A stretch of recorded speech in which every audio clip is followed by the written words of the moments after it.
Sup guys, it's your favorite relatable mentally troubled person here, Christy2708, with another topic for discussion for today. And in this particular video I will be speaking more broadly about one particular mental illness that maybe some of you might know as a mental illness that has its root in childhood abuse. But I mean, the thing is, that particular mental disorder is not so easily understood by a lot of people. Like, it has certain quirks about how it feels that differentiates it from things that might seem similar to this particular mental illness, disorder, whatever you want to call it. And this particular disorder that I will be talking about in this video is specifically Dissociative Identity Disorder, or DID, which is not to be confused with dissociative depersonalization disorder, which is, I think, DDD or DPDR.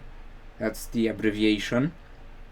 And I will explain how it feels like to live with such a identity disorder that, well, let's just say that a lot of people that have this particular disorder, let's say that they are not so easily understandable or to be understood like a person that has to live with autism or BPD or borderline personality disorder. Funnily enough, I have all three of these and so many more that are in between these. That's actually kind of insane, the way that I can still manage them somehow. I don't understand how, to be honest, if I have to be 100% real with you. Like, I'm managing them somehow. I'm not using proper coping mechanisms. I'm not using medication. I just talk about them sometimes, but I wouldn't call that cognitive behavior therapy either. So yeah, they are quite rough disorders to handle, and they have this particular notoriety regarding them because, well, there are only so few people that actually have this particular disorder that can actually identify it as such. I did go through like psychiatric means to actually narrow it down to like these particular identity disorders. You know, like, it's not like I just went online and said, oh yes, I'm going to take this test and they're going to put labels on me. No, I went out of my way to put labels on myself by educated and professional people, because I do not want to be speaking like I don't like talking from my ass without having the proper backup to show it. Although I can't really show the medical records because I do not want to, like, I don't know, like, maybe I could blur things out from like the paper that they gave me, but I do not want to have that shit anywhere in the public domain of the internet at all. Like, I'm sorry, but I do have it, but something that I'm not comfortable showing it on camera, to be honest. It's a personal thing that I don't like showing online, and I hope you guys can understand. But I did go through clinical trial to like narrow these down. Why am I feeling the way that I'm feeling, and so on and so forth. And so I'm going to discuss how it actually feels like to live with such a identity disorder, and how sometimes comorbidities from other mental disorders can seep through the cracks and make it worse, and sometimes make it not so bad, just barely bearable. Well, yeah, fucking cacophony of words. Either way, so what is a dissociative identity disorder? Well, you can actually look it up for yourself, and I think Wikipedia or the articles that will show up will give you a pretty clear indication of how a person that is struck with this particular disorder, they describe it really well, is what I'm trying to say. They describe it really well, and it's usually people that have had some troublesome, like a troublesome childhood, especially if people have been abused or they have had very bad interactions with caregivers or people in their childhood. These are very strong indicative things that may or may not have an impact on developing this particular disorder. And the reason why this particular disorder develops is because, well, bad thing happens to you. So what can you do when you're a helpless like kid that has to like deal with these particular situations? Well, there's not much you can do about it, like from a doing a activity to remediate these problems. Like you can't just up and leave just because you decided, oh, I don't want to be in this particular position anymore, I want to go to a better place. Some people don't even have that option. So what happens is the mind creates like a specific variant of a coping mechanism that like makes it somewhat bearable for you to remain in the place in which you are, even though it's obviously not a good place to be in, because if you're abused, physical or sexual or God knows what else, emotional, or all three at the same time, you're not going to have a good time. I mean, speaking from experience here. But as a kid, you don't have much options. So the brain, being a complex organ, like one of the more complex ones, at least from what the neuroscientists are telling you and me and everyone else, that it's one of the more complex things in the body, because even now there are people who they are still trying to study it, and there are still parts that they can't and don't understand about the brain, that they are trying their best to try to like understand how it works, but it's just so actually it's a very complicated organ, and it decides certain things for you without you even realizing. And this identity disorder is one of those things that are developed by the brain as a means to cope with the god-awful situations that you are put in, if you are put in such situations. And by God, did I ever get put in through some of these situations. Like, I can recount on my hands, and I think I don't even have enough fingers to count the accounts of abuse that I had to go through in my childhood. Like, for example, I was doodling in like a notebook of mine, where I was basically forced by the age of 4 or 5 to like draw those shapes, for like handwriting. When you go to school, you have to do like the canes and like the lines, and you have to like make them in a specific way to help you perfect or make a nice handwriting or something. I don't quite understand the point of them exactly. I think that's what they're meant for. Yeah, so I was doodling in like one of those notebooks. Like, I was just drawing squiggly lines over the canes that I did and whatever the fuck.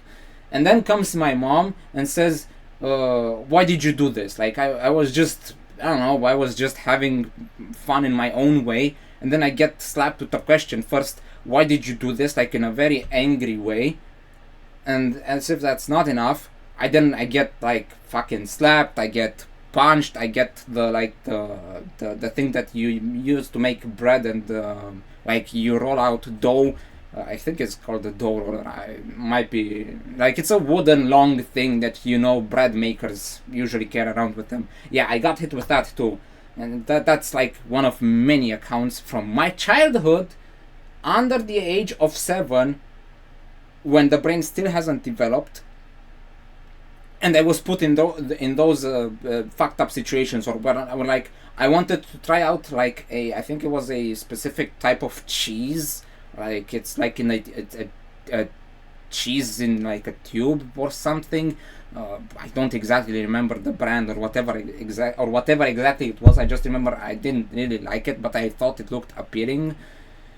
And then my mom locked me in the kitchen and said, "Oh, you're not leaving this place until you actually eat what I bought you because you wanted it so badly." Like, these are situations that help develop this degenerative disorder, that if you do not tackle this particular problem in time, you will have this for like a lifetime. You cannot really change a lot of things that are set in stone at a very early age, up until like the brain actually starts developing in a proper way, so you don't have to deal with these makeshift coping mechanisms to be able to deal with the regular life that you are being dealt with, because life is pretty shit, actually. It's not a good thing. Well, if you have a pretty nice like phase of growing up and you don't really have problems surrounding you, even like from the early ages up until like you're a grown up, consider yourself fucking lucky, man. You should consider yourself lucky, because my god, you don't understand what kind of hell on earth you would be living in if you had to deal with these particular identity disorders. Like, and like the way this particular disorder works, like, I know I've been going on a lot of tangents. The way that this particular identity disorder works is like, imagine a stage, right? Like a stage where a play is being shown. Like, imagine a Greek theatrical play, right?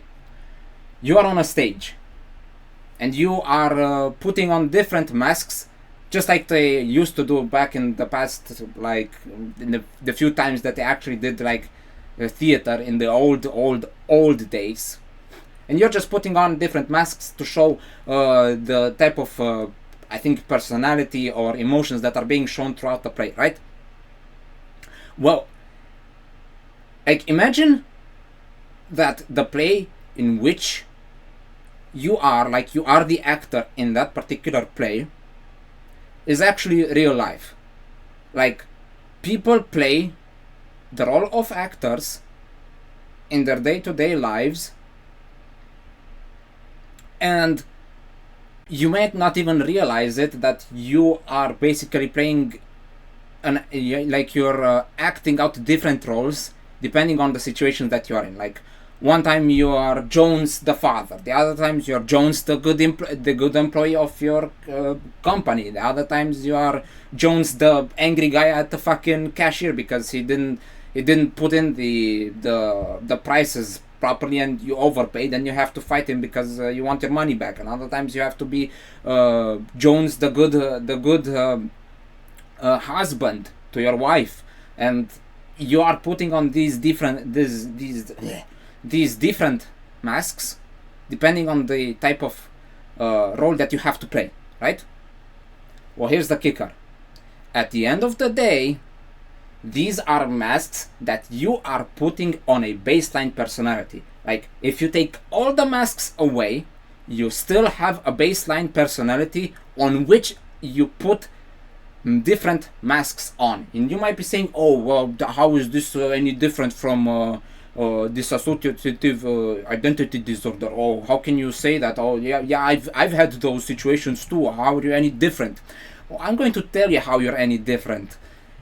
Dissociative identity disorder makes it so that instead of a core personality putting on different masks, what happens instead is you're not playing the role of Jones anymore for each and every single situation, like Jones the good husband, Jones the good father, Jones the good employee, Jones the angry customer. That is still Jones at the end of the day. What happens with this dissociative identity disorder is you end up being a secondary character in your own life. Like, people keep talking about this main character syndrome, where they are like, oh, I am the main character. Yes, you are in your own life. While you are in control of your own body and your own story, you are the main character. But the people that are struck with this particular disorder, they do not feel like they are the main character. It feels like you are watching from a third perspective how your body plays out in different acts and situations, while what you think is your actual personality is somewhere in the back of your body, watching from a third perspective. And so what happens is, instead of Jones in these particular situations, here is where the things get a bit more complicated, because instead of Jones the good husband and Jones the good father and Jones the good employee, you have Jones the good father, then comes George the maybe not so good employee, then comes Kevin the somewhat upset customer, and then comes, well, let's say Zach the bad father or something like that. All of these in the same body. And sometimes you cannot even control when these different actors come into play. Like, I have had situations where I was like talking to my friends, and I was like yeah, I think I'm Chris the good friend. But then what happens with this particular disorder is that it happens a certain click, like it just clicks, like it's a neuron activation situation where you feel like a certain sets of neurons have been triggered, and you feel a certain click. It's not a click per se, like you can't hear it, it's something that you feel, like it's a sudden switch in like thoughts and personality that you feel like you are in no control of. And suddenly you start going from like, oh, happy-go-lucky, like, oh yeah, we're having fun, we're having so much fun, we're having like, we're enjoying ourselves, we're going out and seeing this movie that we wanted to see, and then you happen to come across this change, and then you start having thoughts like, why the fuck am I talking with these people? Why the fuck do I care about these particular people? What do I have in common with them? Why am I going to this movie that I feel like I should be, like, I was looking out so much to enjoy, while I'm not really certain why I am enjoying it right now? Why am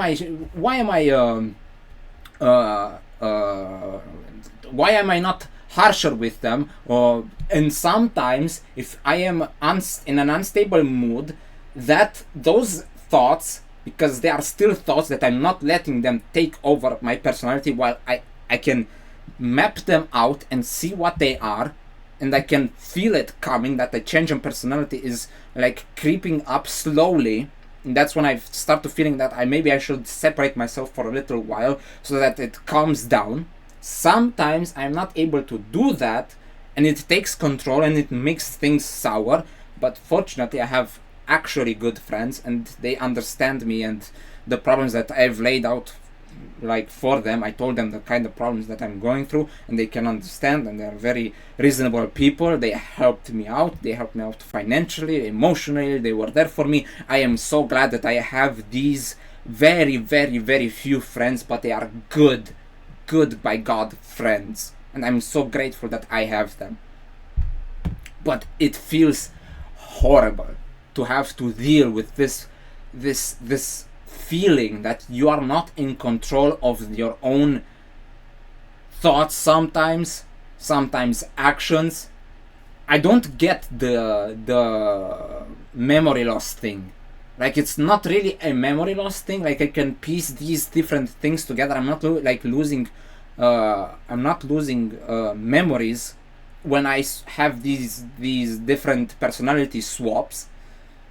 But I did one time, and my God, did it feel awful when I was pushed and bullied too hard. Like, I was pushed into a corner so much that I actually did snap and like one of my worst personalities took over and like beat up the bully, but that's, I have had this told to me through like third parties. I do not remember this at all.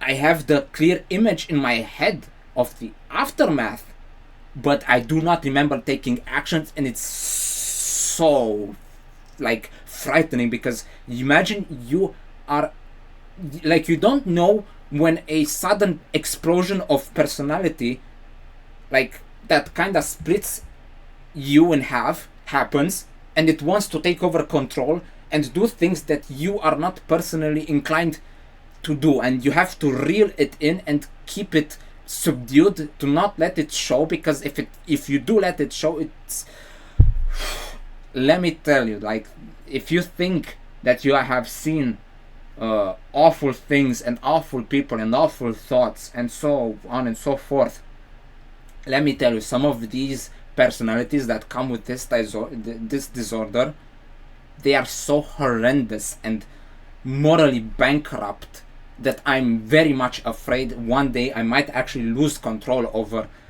these things, and they might surface, and I won't be able to like subdue them to a like level where I can gain back my control over what I think I should behave like.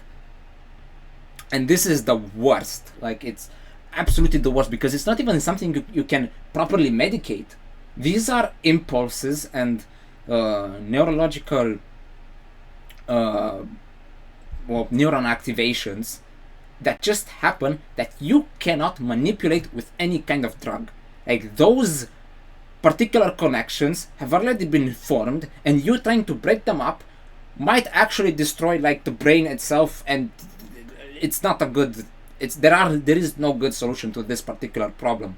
Like, the good solution is to like see these problems in kids early on, and then get them into therapy to work through these things out, and they might see a positive improvement. But if you are like me and you are in a place where mental health is not taken seriously at all, you get pushed around by people that do not really understand that it's not all about them or their own perspective or their ambitions. Like, living vicariously through your kids should be against the law. Like, I would, if that's what you have as a reason for having kids, if that's your reasoning for having kids, like, you want to live vicariously through them because you didn't have the means to accomplish your goals, I would personally go out of my way to castrate them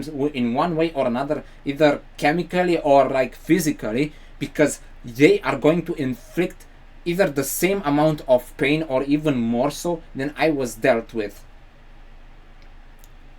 And you do not want to have maniacs in society that are dangerous not only to themselves but to others as well, that just cannot see anything else besides themselves, or they end up with problems so big that they get institutionalized. And well, what kind of fucking what did you accomplish by like having kids that they end up in a fucked up mental headspace because of your dog shit ways of raising them, because you decided, oh, I want kids to be successful, so I can live off of their success, and they can take care of me, and like, what?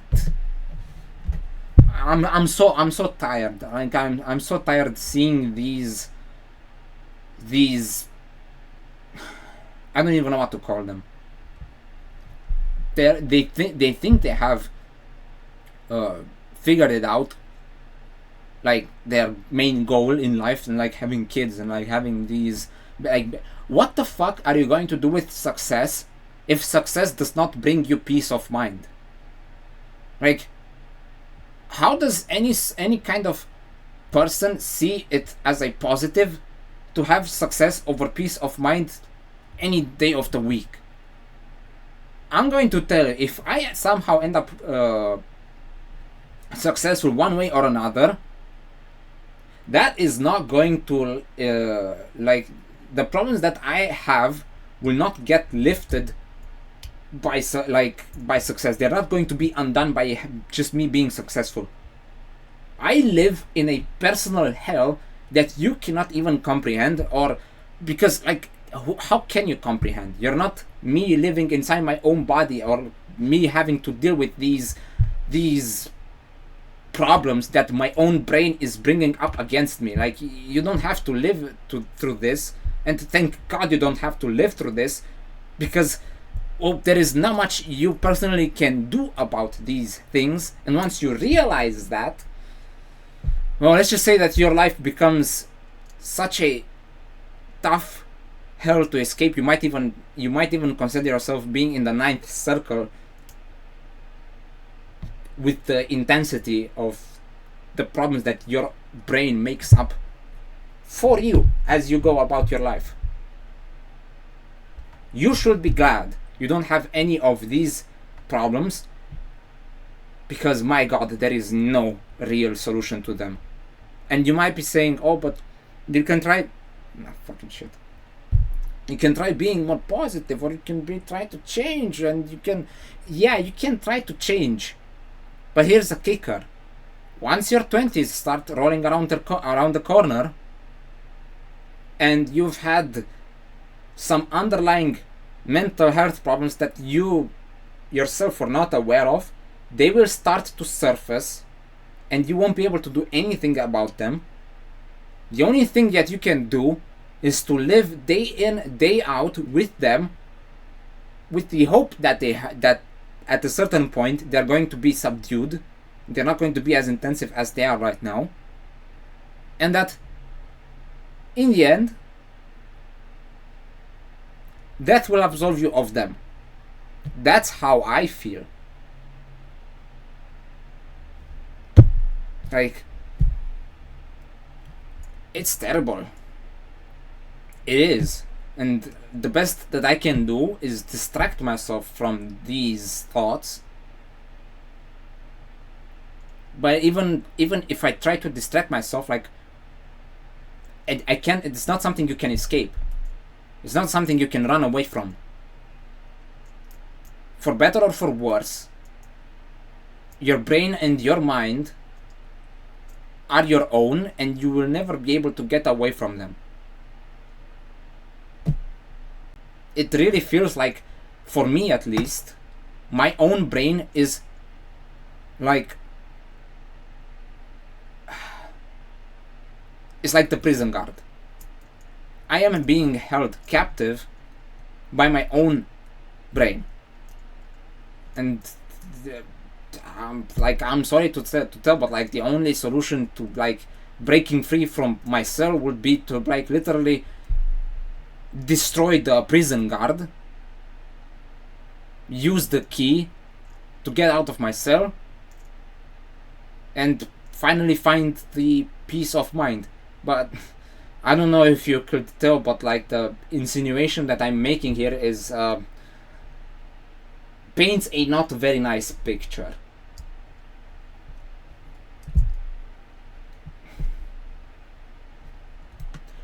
And well, I mean, the best thing that I can do is spread awareness about things like this, because there is no one who can fix these issues that I have.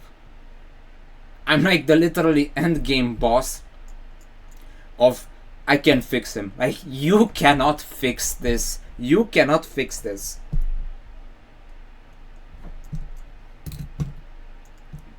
It's just not something you can do. I don't think anyone can. Best thing you could do is distract me from these problems, but you won't be able to quite solve them. If Bob the Builder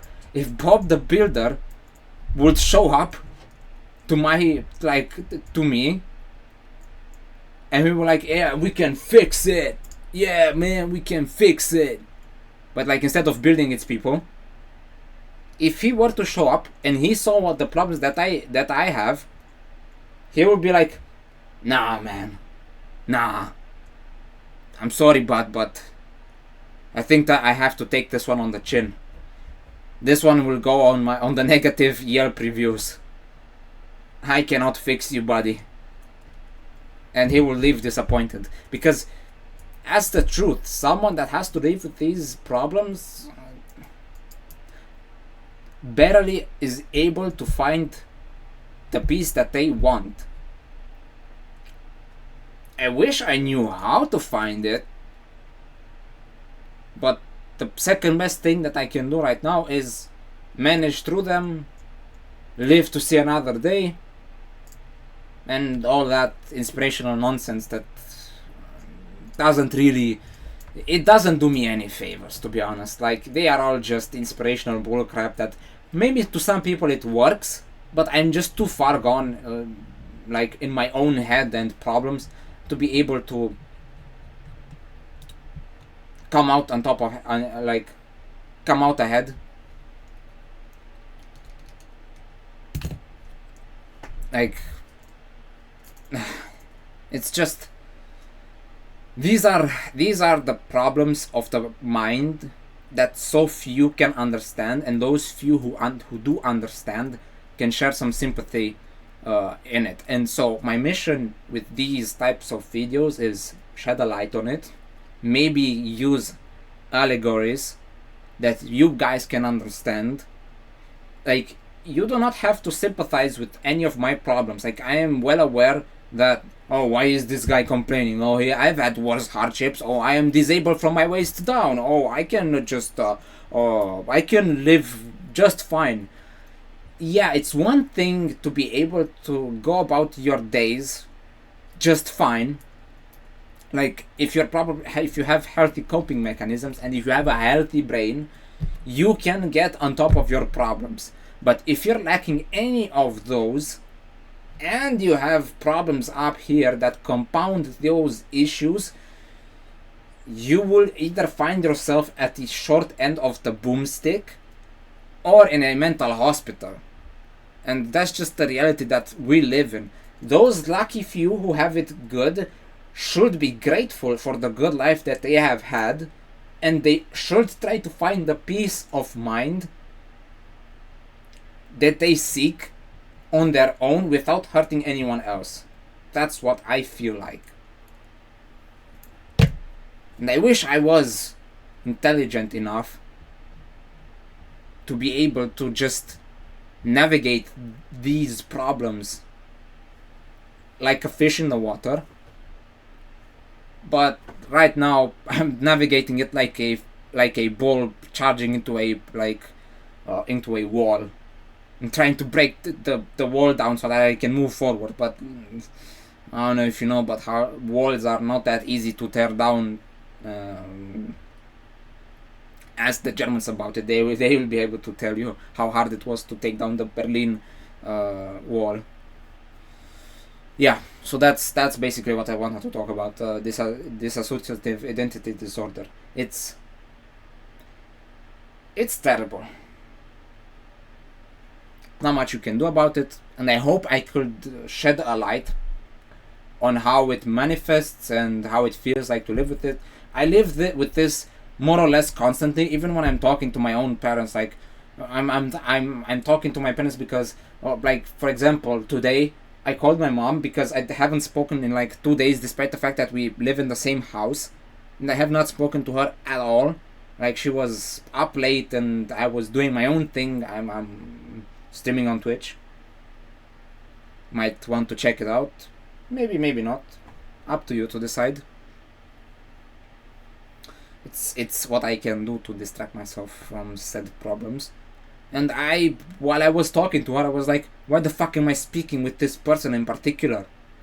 Why am I doing this? There was no point in me doing this, despite me knowing that she appreciates when I call and like have a little chat. Like, she appreciates this, but my brain is like, no man, why are you talking to this person? Even though this person is indeed my mom. It's fucked up. It's seriously fucked up. What can I say? it's not a life of peace that I am leading. I wish it was otherwise, but I have lost the lottery in all aspects in this particular life, both genetic and mentally. I mean, well, physically and mentally. There. Anyway, thank you all for tuning in. Do check out my stream. I leave it in the description if you care about seeing me, I don't know, get mad at video games or whatever the fuck, which is what I actually like doing. But like, I can't make gaming content because that's not something that is appealing to people nowadays. Used to be in the old days, but the old days are gone. Yeah. Anyway, I hope you, I don't know, enjoyed this little rambling session. Maybe my explanation of the disorder was appropriate, maybe not. I don't exactly know what is appropriate and what not. Another problem that I have. It's part of being autistic. You don't really understand what is socially acceptable sometimes and what is not. It is what it is. Yeah, that's about it. I'll see you guys in the next episode or video, whatever the fuck. Why do I say episode? I'm not making episodes. not journaling my mental disorders through videos, even though maybe I should. Maybe it helps. Anyway, repeating myself too much. So have a good day, and I'll catch you in the next. Check out my stream. See ya.